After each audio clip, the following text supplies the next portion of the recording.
Ehe, watu wangu wa nguvu, hii sio ya kukosa. Hii ni bonge la ofa. Unataka kutazama mechi zote live kwenye simu yako? Sasa inawezekana kwa gharama ya shilingi 5,000 tu kwa mwezi. Ndiyo, 5,000 kwa mwezi. Utatazama mechi zote live, yani za Simba na Yanga, ndani ya nchi na nje ya nchi ya Tanzania. Wasiliana nasi kupitia WhatsApp namba 0659 38 70 69. Ndiyo, sijakosea, narudia tena 0659 38 70 69. Nashuhudia ufundi wa Libase Geye ukienda kufurahisha mapema mashabiki wekundu wa Msimbazi Simba. Yapo maji ambayo unaloa lakini haupati maumivu. Lipo jua ambalo linachoma lakini usihisi maumivu ya kuchomwa na jua hilo. Wanahisi mashabiki wekundu wa Msimbazi Simba waliofanya makosa Young Africans. Akashika bakora mwamba Luka Chama. Alikuwa na option kulia na kushoto. Alipoona ni upande wake wa kulia na Libase Geye akasema hakuna kujiuliza mara mbili, siwezi kufanya makosa. Anaiandikia Simba goli la kuongoza.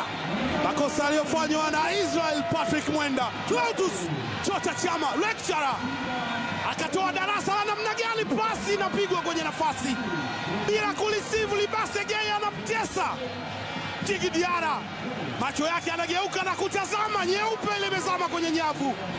Pamoja na Mwamnyeto, kari haijaondoka. Bundi anaendelea kulia msibani. Elie Mpanzu amefinya na kukataliwa. Umiliki bado ni wa Simba.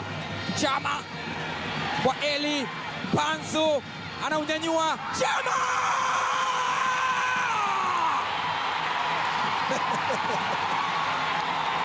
Meja Jenerali Samoei ushuhudie maajabu. Na ni maajabu yanayotoka kwa aliyezoea kufanya maajabu. Mwamba wa Lusaka Triple C, Clatous Chota Chama anawaimbisha wananchi taarabu kwenye biti ya singeli. Anayefurahi ni Steve Becker, anayeghadhibika ni Pedro Gonçalves. Pengine hakutegemea kuliona hili, hakuona hiki kikija. Angalia kazi ameifanya Elie Mpanzu. What a magic! Nini kinatokea? Pasi ya kuchuchumia ya Elie Mpanzu, and what an acrobatic from Clatous Chota Chama.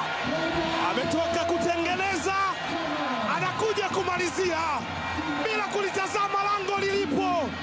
Lecturer ama mkufunzi Clatous Chota Chama kwao ni ndola, lakini anaonyesha namna ambavyo anaweza kuadhibu waajiri wake wa zamani. Ni huyu hapa Kibisawala, imepigwa kutoka Kongo na inamaliziwa ndola Zambia. Inakaa ya dakika 15 za kwanza. Leo mambo yamekuwa magumu kwa upande wa Young Africans, lakini bado mechi ipo. Ni Maxi katika umiliki, anajaribu kuweka cross ndani huko, bado Dube!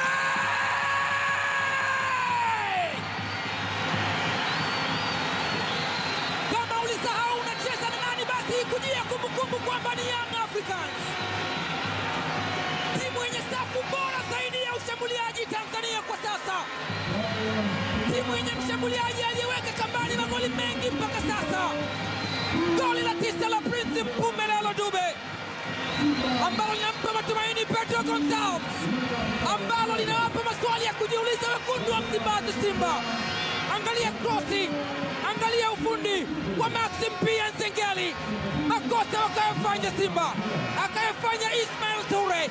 Aliyeshika fimbo na kuchapa alikuwa ni Prince Dube Mpumelelo. 50 kwa 50. Tanja Kasali alifika, lakini alikuwa ni mwamba Prince kutoka Bulawayo. Shomari Kasombe awekwa kona tena ndani, anatoka Kasali, wanaocheza pamoja na walinzi wake wanaondosha hatari. Wamefagia lakini bado taka zingali kwenye kibaraza cha Simba. Pacoma anaweka cross, and what a goal from the captain himself, Bakari Nondo Mwamnyeto. Inafahamika siku zote, kasi ya msumari ukamilishwa kwa nyundo. Alikuwa msumari bado paka mzuzwa,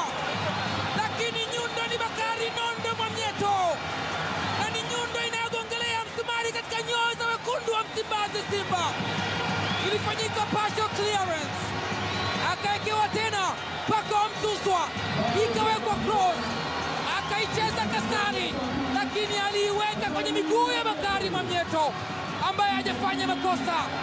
Wanarejea tena wananchi, hawa ni Young Africans.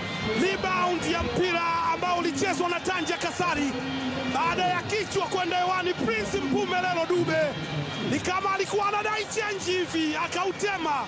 Kapteni mchezo wake wa 10 na bao lake la kwanza.